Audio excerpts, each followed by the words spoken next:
Now that was loud, so whoever this is for needs cleansing. Oh, no, I don't know this one. So let's see what it's for. It's Waffle House. I don't even know if it's a song. We'll see. Sagittarius we've had.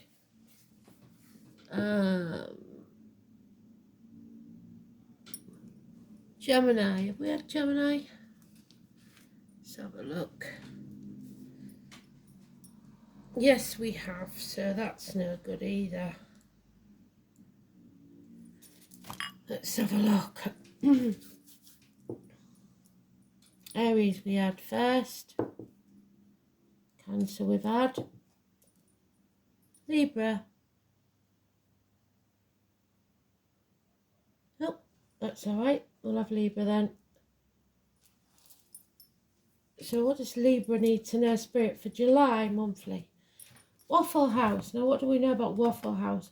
The only thing I know is it was all over social media where there was a big fight at a Waffle House. I don't know if it's something you have all over America or if it's just one specific place, but it was a big fight, wasn't it? So maybe that's what they're talking about. I don't know. Let's see. Waffle House. It's supposed to be a song. I can hear a melody in the background, but I've never heard it, so we'll see. I shall find it. I always do. If they didn't give me that little bit of melody, I'd be stuffed, because I ain't got a clue. Some of them, where they come from, I don't know, and I'm not up on my new music. I only like, well, I'm pretty eclectic, but modern stuff I'm not so good on.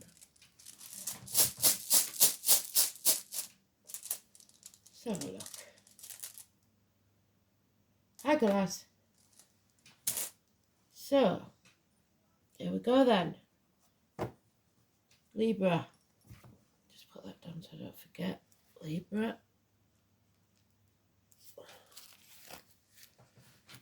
Here we go. So Libra, you're the 7th house.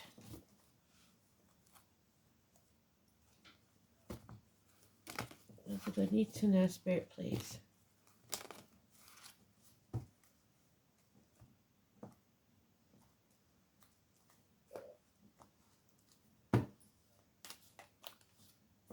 The first one. Second. Third. Fourth. Get over there a bit.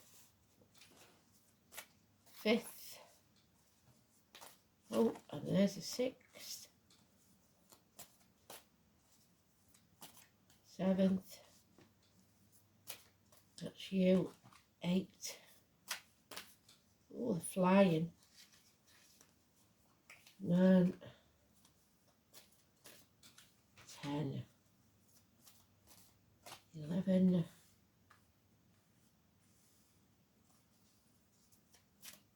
12.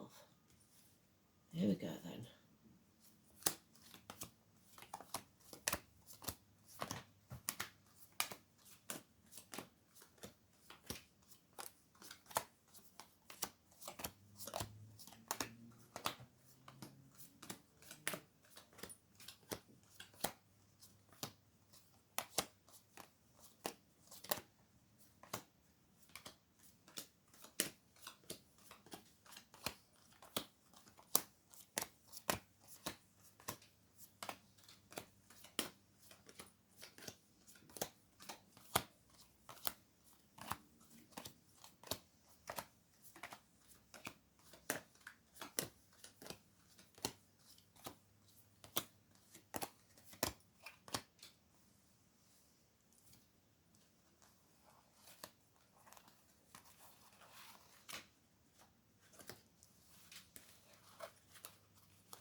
Oh, lovely. Spirit giving you a gift. gift of a full cup, happiness, the beginnings of happiness. Should you choose to nurture it, it will grow into something much bigger. Could be the conception of a child even. This is pure love, happiness. You're releasing a burden, absolutely fantastic. The stag and the swan are your animal totems. And there's the swan again.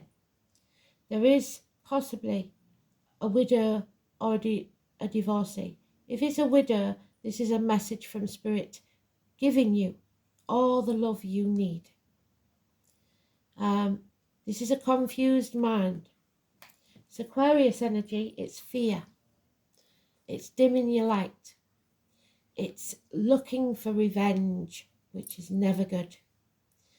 It is paddling fast under the surface while trying to give off this serene aura. It's bad advice. Don't take advice from people you wouldn't want to be, especially professionals. Because their judgment is coloured by the bitterness inside. It's the Ice Queen. There is going to be a shock or a passionate encounter. Electrical and water problems, we're all having that with bills, aren't we? Don't leave your straighteners on, your phone plugged in, your soldering iron, whatever it is. Take extra care of the wiring and water. Arguments, accidents, losses in the home, people being chucked out of the home, people leaving home, actual losses of home. This will be a blessing in disguise. It's the blessed oak, the mighty oak is being destroyed. You have to accept this. There is a loss here. Something has changed the dynamics of the family unit. Your happiness, you feel, has ended. But Spirit is saying it's only just begun. So let us see. 16, the only major arcana, massively important, positive energy. Neptune in Pisces is with us till 2026. Shock events. You have to bring your walls down, you have to be vulnerable, or you have to destroy something so that you can rebuild. It will not feel pleasant, but trust me, Spirit is saying it is for your greater good. Too many. Yeah, it's time to walk away. Leave the misery of the past behind. And if you are a widow, Spirit is saying, move on. It's okay. If you're looking for a blessing from a partner to move on, now you have it. You've hung about too long. You've kept yourself in limbo, or you've been involved with someone in prison, someone who refuses to see things differently, or a Pisces. The number 12 is negative energy. There could have been a suicide. If you are that widow and it was a suicide that ended it, they are massively sorry. It's a very selfish thing to do, they believe, after they've gone. Number 4 could be important, but above all, it's you must learn now to put your boundaries in place. Don't let negative energy into your aura. You have to turn your world upside down, or they've turned your world upside down. And it's time for you to move on, to walk away. 8 months is mentioned. Yeah. Stop dwelling on the past. It's time to build a bridge and get over it. You can't cry over spilt milk. All cliches but true. 5 months. If you're living in the past, you're depressed. If you're living in the future, you're anxious. Live in the now. Yeah, it's time to stand on your own 2 feet. You will be quite capable, financially and emotionally able to stand alone on your own 2 feet. You don't need others to help you. Love has left the building as far as you're concerned, or someone, a Pisces, may have, like I said, left the building. Pisces in Neptune. By 2026, you will be on a different path. There is, again, a Pisces, Cancer, Scorpio. Someone who gives unconditional love, perhaps a child. But this is no commitment yet. It's in its early stages, but it is important. Someone here, though, has lost passion, is not taking action, or is delaying for a day for some reason. The fire's gone out, maybe. You may be playing the martyr or the victim. That's not going to get you anywhere. Hagglers.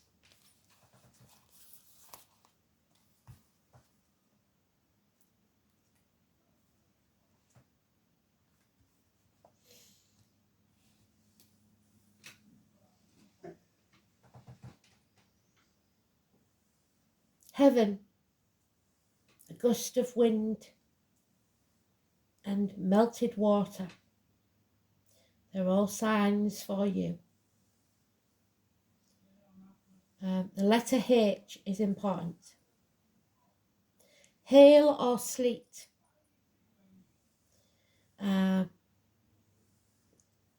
Cold winds, bad weather. Travel, especially by sea. Such weather conditions were not only disruptive but dangerous. Indeed, one of the poetic descriptions of the ocean was the cold, grey widowmaker. So someone may have died at sea. Likewise, the appearance of Hagglers foretells a blast of disruption sweeping through our lives, which is the Tower moment.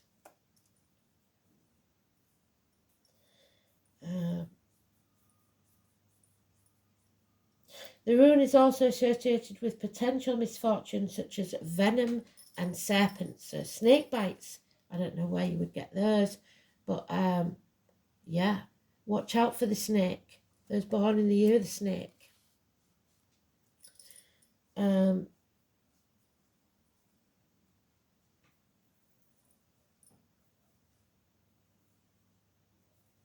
Chaos. It's the Tower again. The order that was created from it. So you will get through this. Chaos is unexpected, although it is intimately connected with the past. The goddess was most closely associated with Hagglers is Erd, one of the three Norns who wove the web of fate. Erd was thought to be the Norn of the past, dwelling in the past, like I said, and the Ice Queen putting things on an icy blast. The other two, Verdandi and Skuld, being the present and future. Another more sinister goddess is also connected with this rune. She is Hel or Hela. So the name Helen could be important. Hel was thought to be a mouldering corpse on the right side of her face and a body, yet a beautiful woman on the left. So half dead. You feel half dead. The ruler of the world of the dishonoured dead. So some say that suicide is a sin. It's not, but some say it.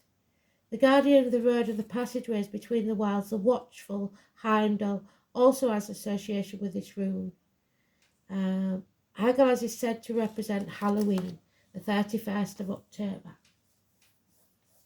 This is the rune of the unknown, of frightening and mysterious events. Sudden disruptive things are about to occur in your life, and it will be turned on its head for a while. You will have very little power to avert these happenings, which, like cold Arctic winds, will blow hard and confuse your senses with swirling sleet.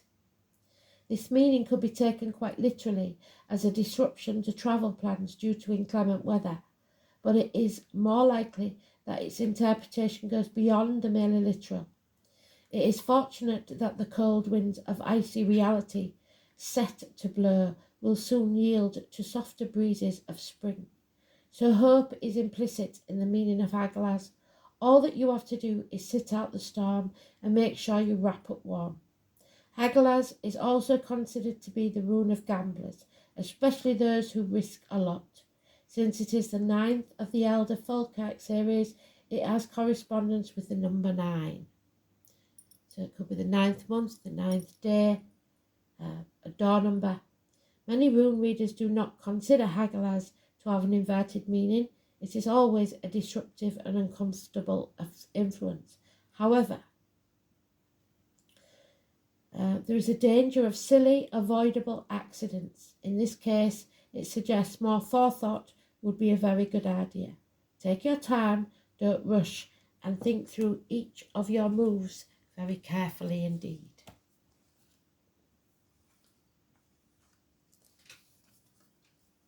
The Morrigan, 24.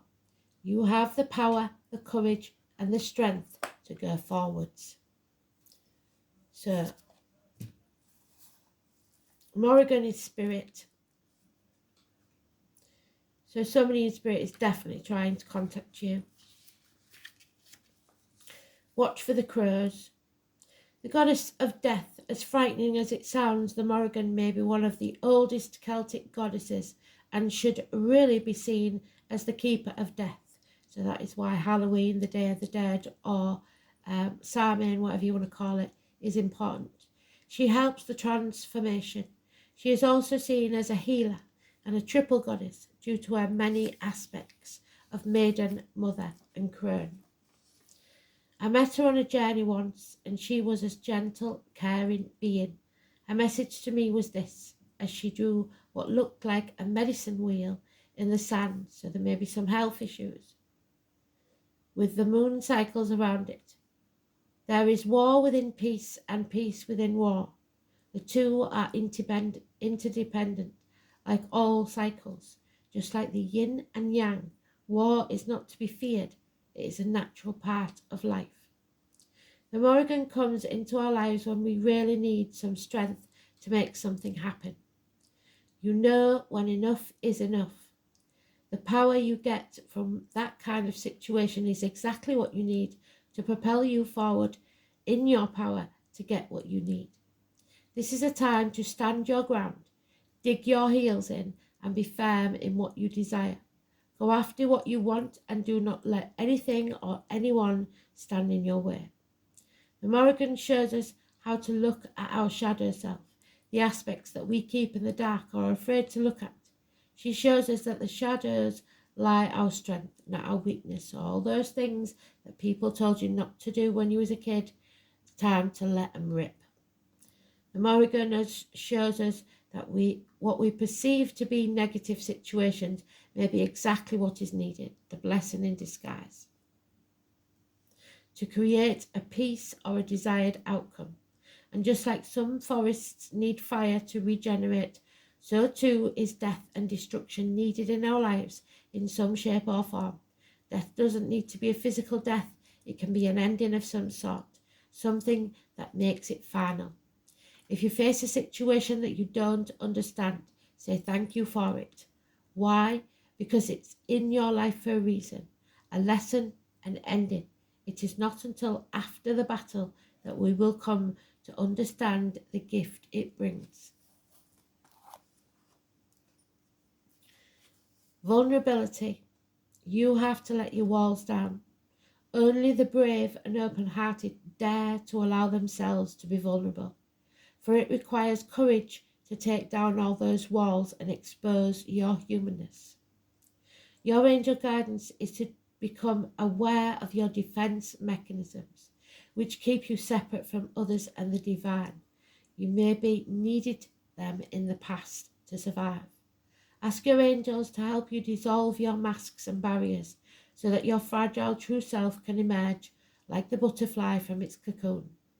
The reward for you will be freedom, love, and a sense of inner safety. So dare to be vulnerable, dare to be open. In vulnerability lies your strength. Love and light. It's going to be tough. You've got this. Thanks for listening.